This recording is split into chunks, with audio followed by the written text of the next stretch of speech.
welcome everyone to Mindful Mondays with Laura Cross, where we are your resource for education, connection, and collaboration. Now, if you are a business owner, small or big, your logo and brand is more than just a catchy phrase. It should represent your true essence, who you are, what you are aligned with. And all too often, business owners get lost chasing shiny objects like the next big thing or catchphrase or what they think might attract clients and rush up with, maybe they rush to come up with a name and a logo, or maybe they're not particularly creative. Well, if any of those scenarios describe you or someone you know, then you are going to love my guest today. Jeff Farinosi with Tiny Beast Studios is here to join us. And at Tiny Beast Studios, Jeff doesn't just create logos or designs. He breathes the life into your brand, infusing it with your essence and personality. So we want you to be able to say goodbye to cookie cutter designs and help to be a bespoke brand identity that screams authenticity. So Jeff is joining us today to share his journey and creative vision and why it's important to be mindful about your logo and brand. Jeff, thank you so much for joining us today. Thank you so much for having me. I'm very excited about this. I don't do this often. I want to do this more and more in my career because I think it is super important to educate people and to bring brand awareness out onto the spotlight a little bit more. And I also just want to give you kudos to you and what you're doing. All that compassion in your heart. You've gone through so much in your life, and for you to just pour all of that compassion, all that empathy to all your clients. And you want to hear everybody's story like mine. I thank you very much for having me. Oh, thank you. No, I appreciate the kind words too. And I love what you do. And I will say, truth be told, you are looking at the gentleman that helped me create my logo and brand. I will tell you just real quickly before we jump into his journey.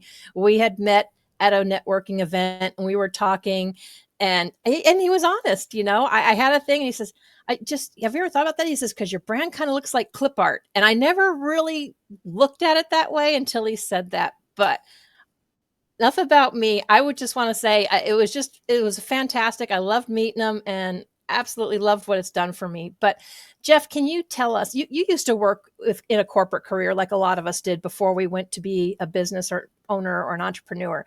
What inspired you to transition from a corporate career to freelance design? Okay. I got a pretty good story actually. So I'll start off by saying this probably applies to many of us, but the pandemic did a number to us. And this kind of allowed me to actually kind of veer into a direction that was more ideal for me and my creative prowess. So I would say that, just the freelance, I first want to just give a shout out to my corporate too. I'm not like bashing corporations or anything. Some people are suited for corporations. I've built my career from it. And so I want to give out a shout out to Apple Vacations. I'm from Illinois. For being the rock to my career. I learned so much in the marketing department and how to truly like work with a team too. I've also have great experience working with the printers. I've hit up many trade shows, as you probably have, and dinner seminars. I just enjoyed all the people too. I do miss that for sure. Being a freelancer, where my office is here with my dog staring at me all the time. Coffee shops, breweries. I love beer, so I just sip beer. That's it. Yeah. So I also was in a department that was with like 80% women. So I'd say that my communication and listening skills has definitely improved so that's a great thing. And of course the travel benefits working there. And I'm sure you have great travel benefits with White Sands, at least have had it. Oh, I still do. I don't give that up ever. So yeah, I'd say freelance overall has put me back into the fine arts side of things too. And it's allowed me to dive deep into storytelling. I love writing now. That's one thing that's kind of manifested in my career, is being able to tell the story behind it, because it's so important. So at Apple, it was one product, which was a fantastic product, as you know. I mean, beaches, dolphins, hello. But with freelance, it's like it's a vast ocean of industries, skills, services, and products. I'm learning so much from all the amazing clients like yourself, and just being able to put their personality and voice on center stage is truly fulfilling. So Yeah, you kind of trade for one another. And I'm not bashing, corporate either. I'm just saying, because like I said, big or small, even corporations have to have a logo and a brand. I just think sometimes people get caught up in wanting to catch on that next big phrase, whether it's health or well-being or mindfulness, whatever they're catching on to. It's like the new catchphrase and everybody like runs with it. But then sometimes they start to get so unaligned with who they are and what they stand for. And yeah, so, agreed, but agreed. yeah, but tell us about your art background and how it influenced your approach to branding. I would say that I'm very fortunate to have had a skill and a talent my entire life. There's a lot of people who are still lost, at a later age, and are still trying to find themselves. And I just say keep pushing, and keep trying new things, and you never know where you're going to go. But I'd say it really started off, just popping out of mom's womb with the paintbrush. I always try to tell people, going through elementary school, junior highs, all that kind of stuff. I thrived in art classes, junior high, all my teachers, I obviously got to give kudos to all of them. What really the tipping point too, when I really was like, okay, I think I'm good at this, is high school. I won many awards. I was actually away at a volleyball tournament, and my dad had to accept the awards. He's like, I got tired. I was like, good, yay. Thank you, Dad. But yeah, and it's funny because I was looking back at some photos and stuff, and I still have the art. I probably should have brought it to show you, but show and tell. But I won awards in logo design, sculpture, metal making, and drawing too. So it was a lot of fun. And so then I headed over to Illinois State University, great art department there. So go Redbirds, if anybody's from Illinois State there. Where I decided to stay an extra year. So yes, I was a 5-year guy, but guess what? I ended up with a graphic design and painting degree. So that was a lot of fun. I took so many classes: lithography, intaglio, photography, acting. It was really, really fun. So then I would say that like first, back in high school or maybe even earlier, I remember like zoning in on like billboards, magazine ads, seeing these logos, and just like having a curiosity for why they went that route, why they said that kind of stuff. And it was pretty young, and I thought that was cool. And the one thing I could say is, I think most artists would love to live the rest of their lives as an artist, but there's a term called starving artist for a reason. I was just going to ask you because I'm like, you had all this creativity, you had all this art and talent. And I had a previous guest one time who was known for being a doodler, and she can tell you to make doodler. But it's amazing how we have all this, but yet somehow, and you even got a degree in it, but somehow it kind of seems to have gotten squashed, and you wound up working a different path, and you've come, I guess, full circle, right? I But have, yeah. yeah.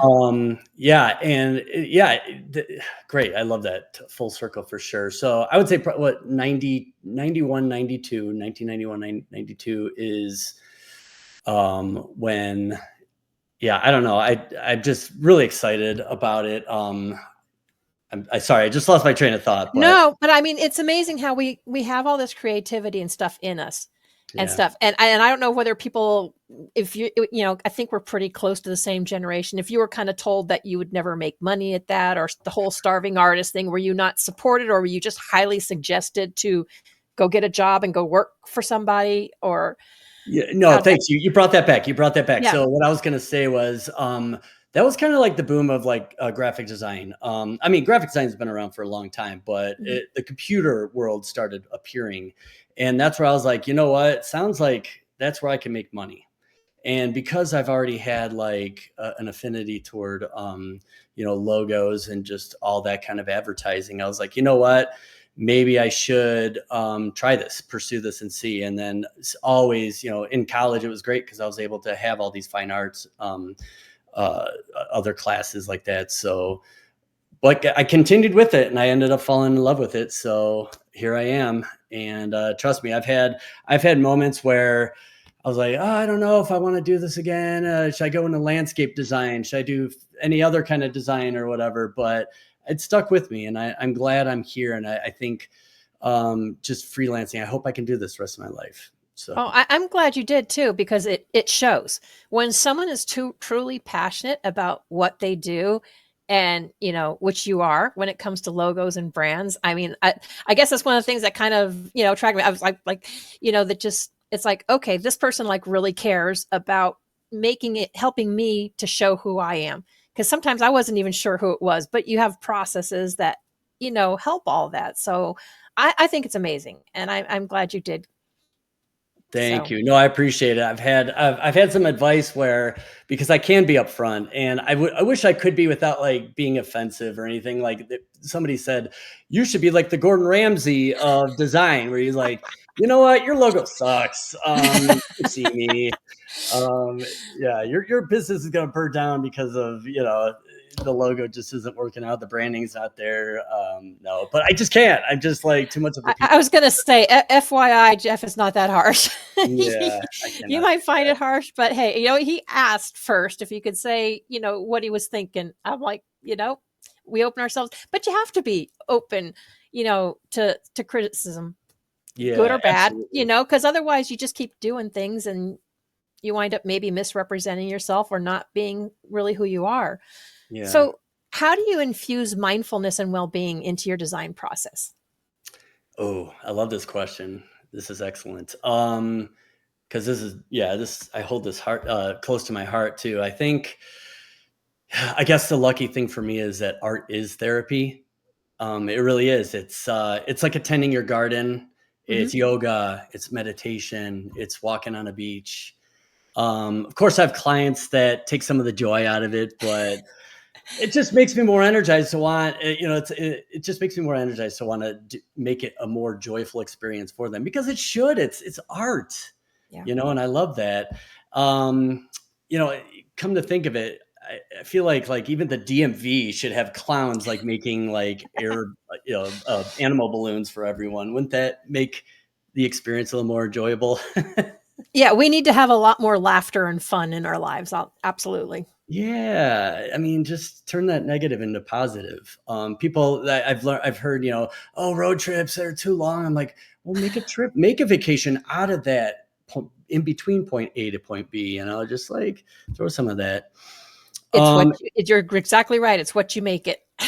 yeah, and then the second part of answer to your question is, I'd also like to state that the visual storytelling process involves a heavy dose of empathy. So I can I want to make sure I can truly pour their own hearts out to the world. All my clients, a lot of them are solopreneurs, so they're putting a lot of risk, finance, beyond the blood, sweat, and tears. And Mhm. I think it's so important, and it's important to have such a great brand, because guess what? It gives them confidence, like a brand new pair of shoes. It also allows everybody to just be a little stress free, because if you had a bad brand or something that just wasn't speaking, and you didn't do anything about it, then where are you going to go? All you're just going to do is just sit there and get stressed out over it. So Yeah. Now, and I didn't even know this until recently, but your company has a mascot like Yakoon, and it's enhanced your. So how does having him enhance your brand storytelling and identity? And maybe you can explain to everybody what Yakoon is. absolutely, absolutely. I mean, well, first, how can you not smile when you see the Yakoon? Here, I'll show everybody just really quickly. Boop, boop, boop, boop. So there he is. So it's just a crazy, wacky imagination. I would say that, and he kind of ended up being more of my logo. So I'm going to show you really quick. Tiny B Studio. Plus, once you scan the Mhm. QR code and get to me, um, when you look really close, in the N is a cave, and it's a silhouette of Yakoon, and he's casting the shadow of the A. So it's kind of neat. I love the logo. It's definitely holds close to my heart. But the Can you pop Yakoon, Yakoon back up again? Because it paused for a second. So, there you go. There you go.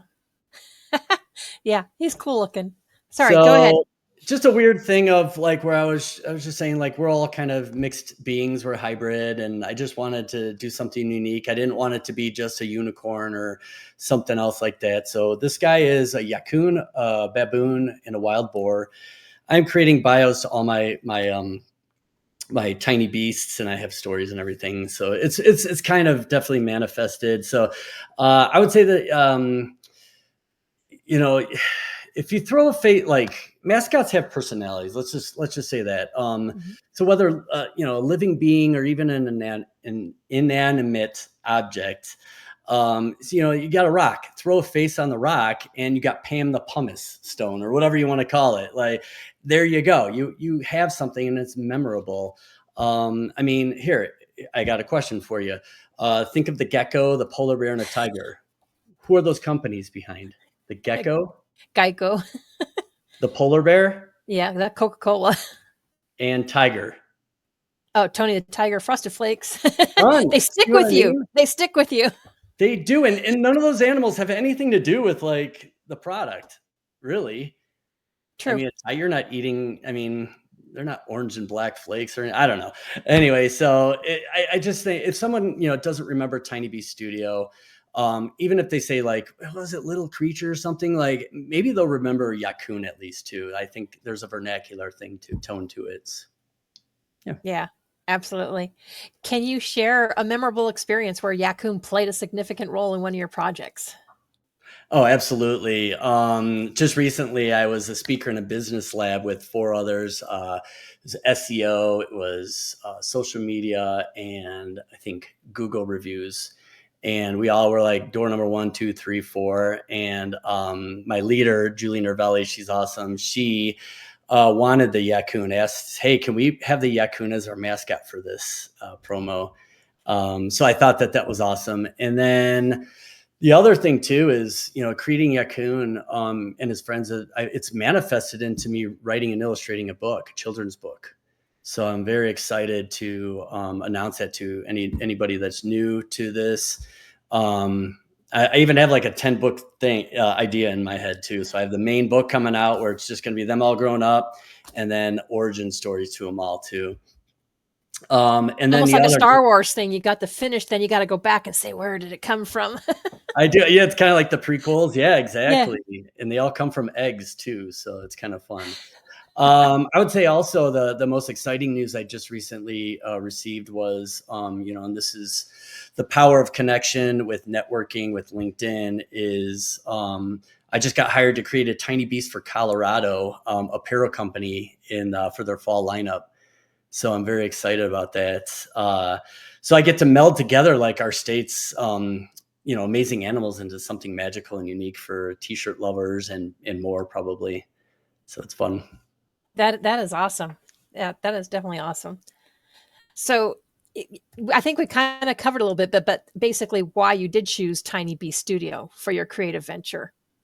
Just the, Yeah. I mean, yeah, I'll touch a little bit more on this. Like, I would say in this world of tough competition, um, to land that big gig, I feel tiny. I feel so small, but yet pack a powerful, beastly punch in my industry. So, you have your creative agencies, you have Fiverr, you have Upwork. I mean, there are people asking for like $50 logos on Fiverr, and they're getting done. I mean, and it's insane. And I've had so many clients come to me say, "Hey, I started off with Fiverr, but now I'm here with you because guess what? It was $50 logo." Um, yeah. Truth be told, my clip art logo cost me $50. there you I didn't. go. I didn't go to those sites, but that's what it cost me, and that was supposed to be a discounted deal. So, but yeah. I tell you what, you're becoming my number one case study, and I love it. And then I would say the two new things too are that have been huge, as we know, AI. Mhm. Not sure I feel too threatened about it quite yet. I don't know. I think it already has dipped into creative where people are just kind of cranking out things and getting PNGs or JPEGs or whatever they are. You could basically say whatever the heck you want and they'll produce it, and you could post it. So I don't know. I'm not too worried about that. And then Canva I think is great. I have nothing against Canva, but the one thing that I'm experiencing is after I deliver all of my my chapter 1 brand package to my clients, they then take their stuff and slap it on a template, adding more colors, adding more fonts, which also now led me to add more to my portfolio, which is custom backgrounds for Canva for people. Yeah. And of course, if you get too far out of brand, you can count on Jeff to send you a note to say, hey, what's going on? Yeah, I definitely have more to say to that too, a little later. But yeah, and then the other thing too, which is huge, and I'm not dogging this by any means, but the DIYers out there, beyond Canva, or hiring family members, like, hey niece, you've taken a couple art classes, do this for me. It's like, it's a good support group. I love that. But once again, it does come back to me after a while. And I have nothing against anybody who, especially solopreneur, who just needs to start up and just get something slapped on there. And then eventually they'll make some money to afford, more higher professional grade service there. Yeah. And then I've also realized in hindsight that I have so many influences that brought me to Tiny Beast. So obviously, like, these wild creations have like Tim Burton. I love Tim Burton. I love all like kind of sci-fi fantasy stuff. Where all the wild things are. I brought props, people. I brought props. There you go. Where the wild things are. Dr. Seuss. Serendipity books. If you're older, like in the 70s, 80s, you'll know there's some great Weedle on the Needle, the Gabby. There's so many cool little stories there. And then even our wild, wondrous world. I mean, you look underwater, you go scuba diving, you go into the rainforest, and you're like, what is this, from like a different universe? Yeah. So I've just always been so fascinated. I have so many books on incredible animals from A to Z and all that kind of good stuff. And yeah, very, very, it's just all exciting. I'm so happy with the rebrand that I've had, because it's just me. It truly is me. And that's what it needs to be. And you bring two common things I'm sure we've all heard. For one, you get what you pay for. And two, you only have one shot to get a first impression. You don't have a second shot at a first impression. The things to think about when you're thinking about your brand and your logo. Absolutely. And you know what? I also want to state this too. I've sometimes gone back to my clients saying, hey, you know what? I had this idea, this little tweak.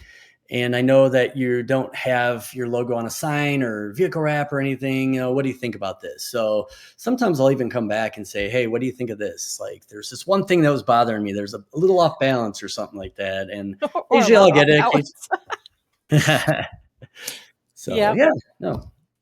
Well, we still have a lot to talk about, like what role the color theory and all that plays in creating impactful and memorable visuals. But right now we need to take a quick word from our sponsors, and we will be right back. Hey,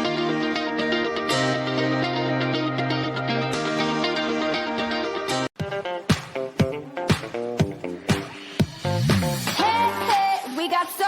Oh yeah, we got soul.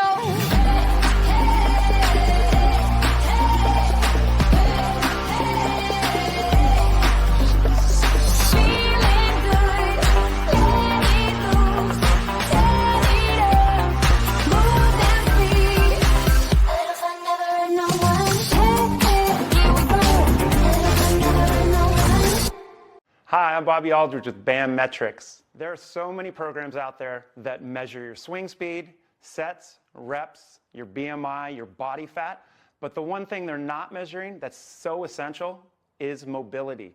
Mobility is the key. If you're measuring your mobility, your performance will get better and you will reduce your pain. I created BAM Metrics to make it easy for people to repeat the exercises so they could do it properly at home on their own. It's simple, it's easy to do, and from a senior to a pro athlete.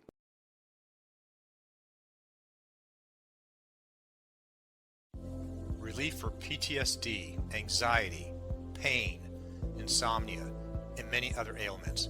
Introducing Vibe, the world's only pocket PEMF device. You place it in your pocket while cooking, cleaning, relaxing, watching TV, sitting at your computer, reading, or walking. Self-contained standalone device. No drugs. No other phone or Bluetooth connections required. No monthly subscription fees. No apps to download. No bozone. The future of medicine is in the frequencies. Come join the revolution.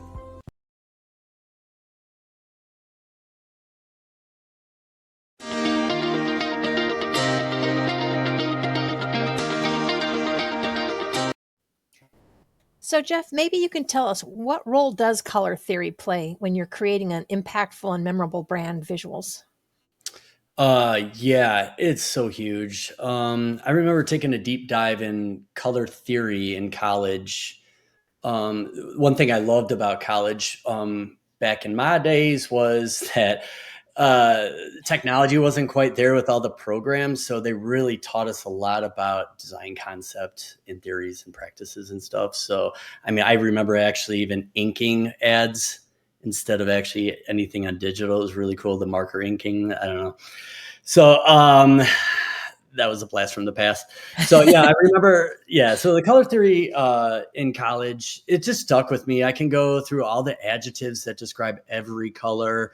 That would take us hours, so I'm not going to do that. But what's important is that I use colors that not only like please the client, but more so can connect with the audience. So I'll occasionally talk a client out of a color because it's their favorite color and they really want it to be their color. But I'm like, this is not quite there yet. You may not want to use red when you're promoting massage therapy.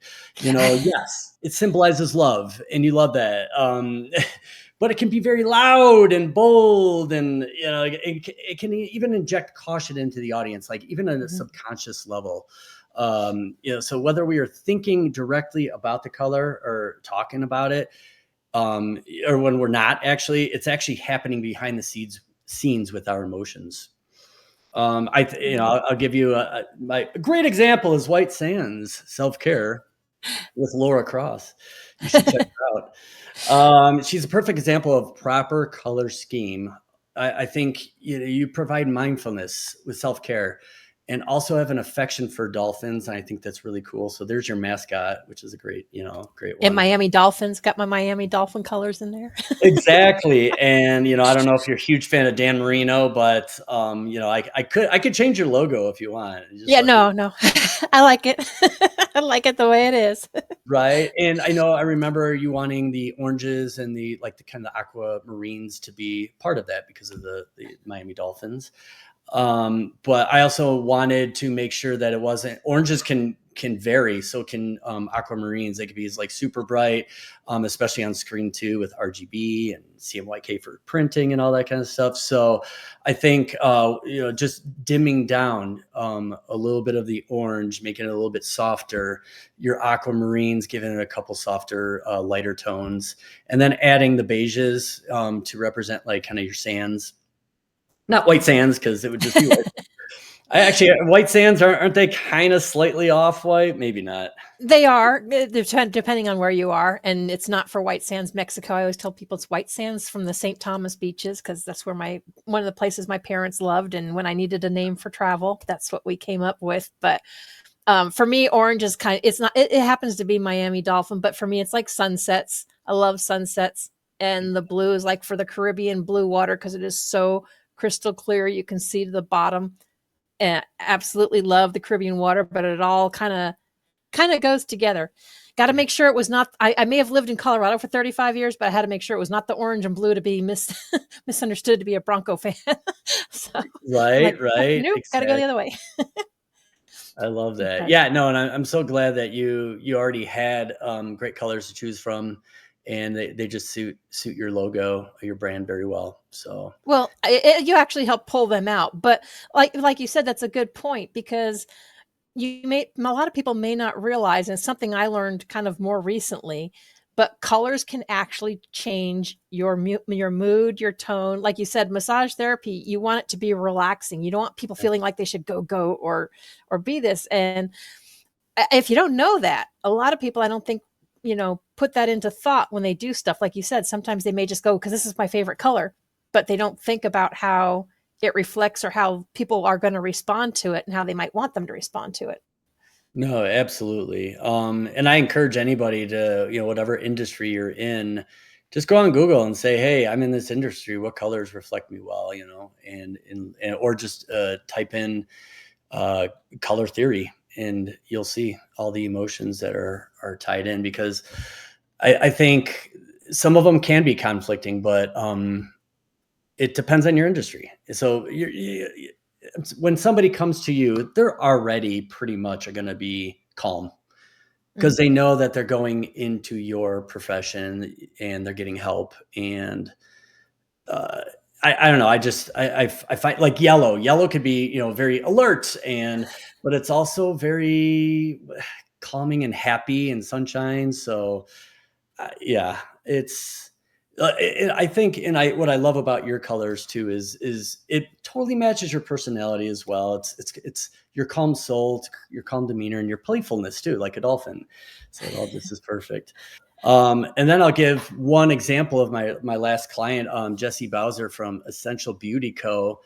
She's just badass. Sorry, is that a swear? No, you're fine. Oh, you're fine. You're fine.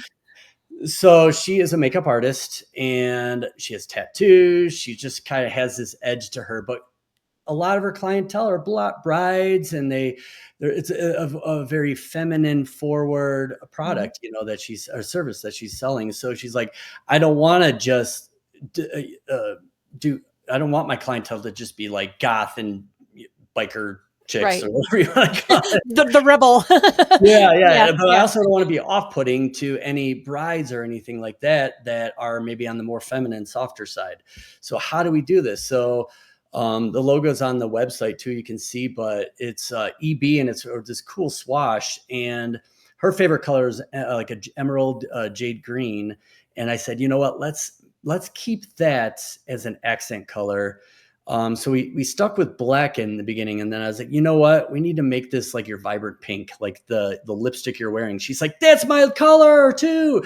So there's pinks all the time. It's this vibrancy. And I'm like, guess what? This pink, even though it's an edgy, cool vibe, it's also going to relate to a lot of the ones that love the pink, the Barbies and and beyond. So I know, if Pepper Vice is pink, you think Barbie automatically. Especially with the Barbie movie that came out, not too long ago. But it's amazing how colors, different things, like you said, trigger us, and they were done with purpose. Mm-hmm. So absolutely. So how do you ensure that each client's brand identity remains true to their voice and personality? Remains is the key word here. And that's through brand consistency. I mean, that's the repeating your mission statement, sticking with taglines that like fit your company's voice. You could change your tagline from time to time. Maybe not every day, but I think a certain consistency would be great. Not veering away from like your solid 3 to 5 color scheme. Fonts play a huge role as well. I suggest not even using more than 3 fonts. You could do like almost your accent font too, like a fun one. But if you have one font you use and want another to complement it, I would say Google it too. It's amazing. I'm going to keep saying Google. Brought to you by Google. No, I'm kidding. Yeah. But it's worked for me too, because I've gone to Adobe and I've said, hey, I have this one font. I'm looking for like a really good match to it. If it's a sans serif, maybe you want a serif font, or so, and then another, to answer the question too, another answer is, I have my Yakoon's, brand concierge too. That's a big part of what I do, where I make sure that after I create an initial brand package, I follow up with educational, tidbits, tips, anything that, making sure your website, your social media, email marketing, even like your banners, your print materials, anything. I just want to make sure that stays consistent. I think that's very important. As you know, as I said before, Canva is here now, and a lot of people are just slapping their things on these templates, and there's a huge disconnect. So, it is very convenient. It's easy. You're paying a small fee for Canva, but just ask your designer to help, or say, hey, how does this look? Even if you want to do it yourself, maybe do that, because guess what? We can spot the cookie cutting designs out there. I mean, I'm spotting AI designs. I'm like, yeah, this is this is going to hurt in the long run for sure. It's neat. It's fun. It's very Yeah. creative. It almost looks impossible for a designer to do. Well, and there's so many platforms out there. So on some platforms don't even have all the fonts that you might be used to. So you might have to find something else if you're using a particular platform, if that font's not available. Or like you said, even if you have the dimensions and you use Canva, I've been there and done that, but you put that in there, you don't realize actually how it distorts your image unless it's properly tweaked to fit that space. Because if you just kind of like stretch it or try to make it fit, either runs off or cuts or it'll blur, it actually distorts the pictures. Yeah, no, 100%. Yep, exactly. So, yeah, and with Canva and even website design, like building your website, whether it's WordPress or whatever, there's codes out there for certain fonts if you don't have the actual physical file. But I do recommend, I'm going to say this again, Google Fonts. They are the Google king. Fonts. Yeah, there's so many. I mean, you could just use Google Fonts and upload them yourself, and there's a way to do it. So, yep. Yeah, it's kind of amazing what we have at our fingertips, but knowing enough to be dangerous and wanting it done right are two different things. Exactly. So how has your background as an artist shaped your unique illustrations and graphic designs?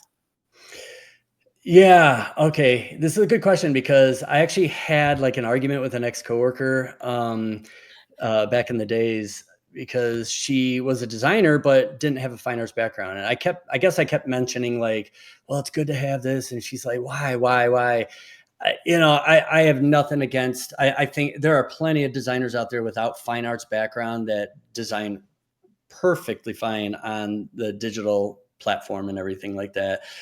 But I think as an artist though, it's right brain power. Like I walk around, so heavy because I'm so, to the right side tipping there because I'm so heavily right brained that I just feel like I have the ability to see things from a different perspective. I've had people say, wow, where'd you get that from? I'm like, I don't know, this wacky imagination of mine.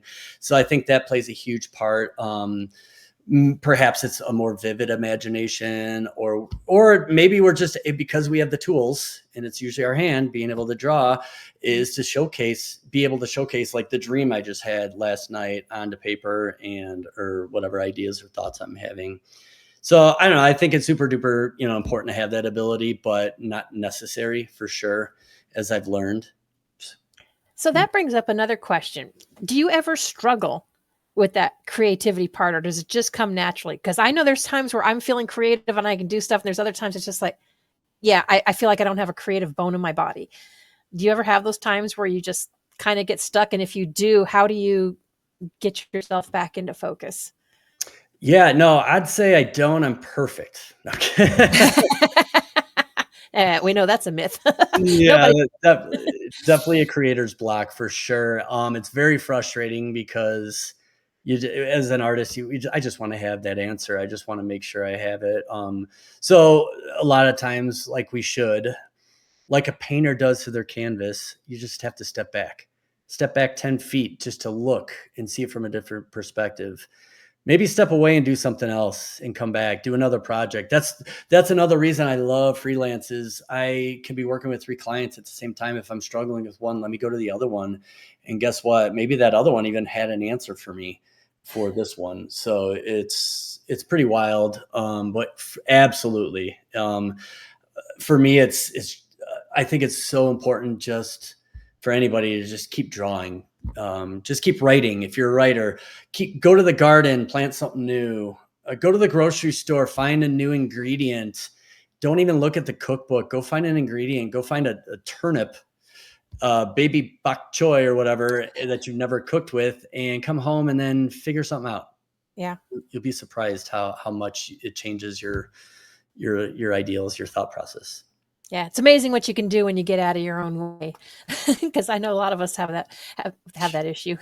Oh, I trip over myself all the time. So in what ways do you believe storytelling can deepen the connection between a brand and its audience? Okay. Do you want a history lesson? Sure. I'll give you a little bit about consumerism. I said, because I had told a story to one of my network groups about this too. So back in the early 1900s, probably like the early 19th century, or the late 19th century, sorry, to the early 20th century. A lot of advertising was Coca-Cola products, Marlboro, many more. It was literally about the product, about its benefits, about the characteristics of it. Um, and then we evolved, and wars happened. Um, Consumerism we got a little softer. We got a little more sentimental. We wanted more connection. We wanted more peace and love. And I think, and then you keep going, you keep diving in, and the internet kicked into gear. And now everybody is just pouring their stories to the world to be heard. I mean, we all have all of this device that we're hooked on, and I try not to, but it happens. Yeah.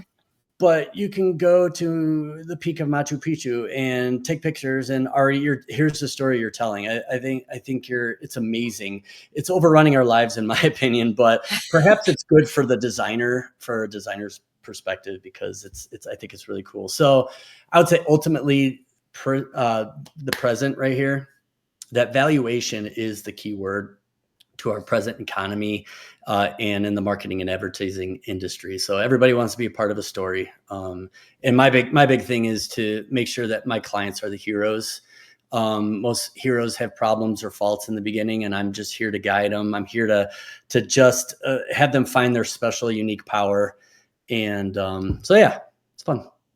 Yeah, we discussed that at an event that I was at one time, about how, everybody where they've got, you may be the hero, now, but every hero has like a traumatic or tragedy, backstory before they got there. Yeah, I mean, and you could go as easy as Luke Skywalker, with Ben Kenobi, and to so many. I mean, just name a movie, there's Batman, a yeah. Yeah. Yeah. So can you walk us through the process of creating, a choose, you have what's called choose your adventure style branding experience for clients. Can you walk us through that process? Absolutely. So Tiny Bee Studio has kind of evolved into more of a storybook feel. Makes sense, right? Where the wild things are and all that kind of stuff. So I also remember beyond the children's books, getting into the teens before Harry Potter's and everything, the Choose Your Adventure books. And they're still around. It's amazing. And I found one the other day, and I had to get it because I'm like, oh my God, it brought me back. But Zombie Pen Pal, here, let me, whoop. Yep. I mean, how the times have changed. I don't think they ever talked about zombies back then, but maybe they did. I mean, there's Night of the Living Dead, but not to kids. So I love that approach with my clients, because so here, I'll just break it down. So I basically have like 4 doors that you can open. So my first client would be my favorite client, which would be, hey, I have this grand idea, but I don't have a name. I don't have a brand. I don't know anything about art or design or marketing or anything. I'm like, yeah, all right, let's begin. Free range. Free range, exactly. Naming, I tell you what, I love naming companies. I spend probably more time naming trying to find a name than actually the design, because I think it is so important. Once again, you could stake out those cookie cutter names out there, or the ones that are generated by AI and everything. It's just the way it is. Client number 2, okay, I have a name, but I don't have a brand. Love that. Client 3, oh my gosh, my logo's from the 1980s, and I just been dragging ass. So I need you, I'm out of the medieval times, and I need you to update my logo. I'm doing that more, actually, and that's part of a lot of my sales, I guess. I don't even like calling it cold calls, but warm calls, whatever. Just suggesting, just saying, hey, what do you think about your brand? Is it really telling your story? Is it really kind of projecting your voice out there? Do you want it on a t-shirt? That's my huge tagline. Like, if you're not proud enough to have your logo on a t-shirt, it's time to do something. Or maybe your logo, maybe you work for like an insurance company. You're like, I don't really need a logo on my t-shirt, but it would be kind of cool to have like a mascot on there or something memorable. Just saying. Memorable. Yep. And then client number 4 would be, I got everything because you did it for me. Or, hey, another designer did it for me, and I love what I have. I just need more. So I am a graphic designer. I call myself a brand designer because it's glorified. It's just it's definitely, it's glorified. But I definitely focus more on the logos and the branding and the story behind it. So vehicle wraps, brochures, getting you on a billboard. I'll do design. I'll design tattoos. I'll design murals, whatever you want. I'm here. Have to keep that in mind for vehicle wraps. Sandals has come off because it was so old and out of date, but yeah, we'll talk in the future sometime about that. So, but your process though, I mean, you have the different options, but your process really, it's not like, and unless you've tweaked it and changed it, because I know when I went through it with you, we had about 3-4 rounds or something where you had ideas and we started trimming them down. And so it's something that takes time. Absolutely. So yeah, let's definitely talk a little more about this because I'm going to go back to empathy. And it's just like you with your clients. You'll never just start something until you get to know them and what their woes are and all that kind of stuff. So for me, it is the initial meetup, the interview, the date, whatever you want to call it, the hot date. And then I follow up with a questionnaire. I always have this questionnaire. It involves, I wouldn't even say it's a heavy dose. After the interview, after that first meetup, I just want to make sure that you have time to think a little bit more and give more on paper. So I have a bunch of questions about your business, and then it dips into a little bit of art. So it can be about, what are your favorite colors? What don't you like? And if you don't want to answer any of that and just give me a blank canvas, that's totally fine too. But I always start off with that. And then that's kind of where the magic begins then, because then I can kind of estimate the time and quote you and then move from there. So, and then I work, with package deals, and usually it's the branding, it's the business cards, it's the simple stuff. And then it's my chapter 1. And then anything beyond that, I could add to the chapter, or we can make that chapter 2. But I would definitely love anybody to come back and just keep your brand consistent with me. Yeah, absolutely. Like I said, you're passionate about it, you're heartfelt, and I love that you take that time to get to know the person so that it really truly, like I said, reflects the essence of the person, which is what the logo and brand should do in the first place.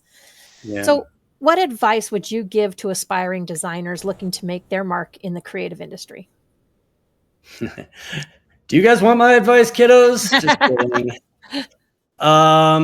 Just keep educating yourselves.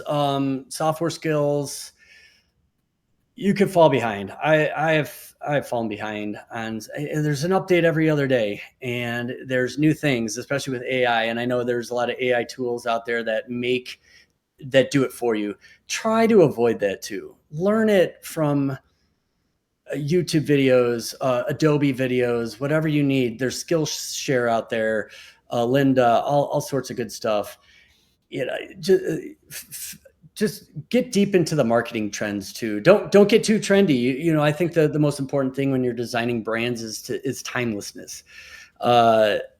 Sure, if somebody wants to change their logo every 3 years, it depends on the industry. That could happen. But for the most part, you just try to keep it as timeless as possible. Look into the marketing trends. Draw. You just got to keep drawing. Write. Whatever you need to do, just keep at it. You have the skill, but the most important thing is the research too. Understanding your client's personality, their inspirations, their voice, just their overall industry, their competition, and the audience. I mean, all of that together is one big package of being able to just emit the essence of branding for them. And then, here's the most important thing, really. Have fun.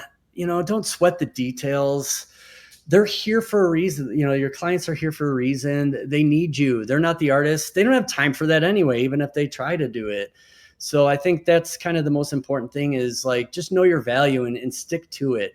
Don't sink too low in your value and your price. There's plenty of people out there that will respect you and pay you for the price. And, and the other thing too, is you just got to know that they have confidence and trust in you, even if you don't see it, if you don't feel it, round one comes and, hey, this is cool. How about round two? And I'm like, oh my God, I'm in my head now. Do they not like it? Are they just saying cool? Like I've had clients like you where it's like, oh my gosh, this is amazing. And I'm like, oh, good. That made me feel good. And then there's some that just don't, but you don't always know the behind the scenes personality too, with a lot of them, with communication. True. So, and my tagline, I would say, is my main tagline is, don't tame your brand, let it grrr. I love that too. So we have a few minutes left. What words do you want to leave with the audience, potential future clients, or people that are struggling with the logo and brand idea? Oh boy. Just kind of going back to, just hire a professional. You just have to. I love creating. I'm not dogging on any of the competition for sure. I think there's creative agencies that can do it all. I do want to plug one more thing in. I designed my Tiny Beast studio in Squarespace, and I've kind of like really enjoyed it.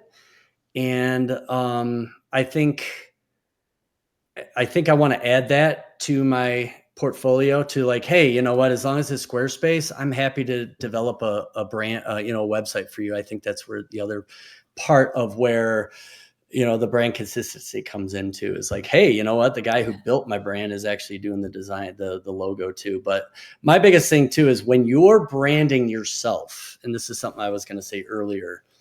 So after I left the corporate world, I was like, I don't know what I want to do. Maybe, I was always doing freelance on the side for friends and stuff.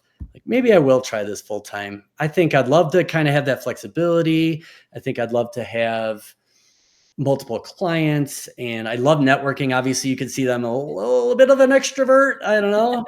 Can you tell? Yeah, just a little. It suits me well. So I would say, so I started getting these voices, from friends like, hey, what should I do? Like, what, you go with your name. It's awesome. It's great for SEO. So I went with Jeff Farinosi Design. I'm like, all right, how am I going to design this? So my logo was a J and an F. And then if you flip it over, it was still a J and an F. And I was like, that's cool. It was fine. I did it. I did it in Wix. I use Wix as my, another great service too.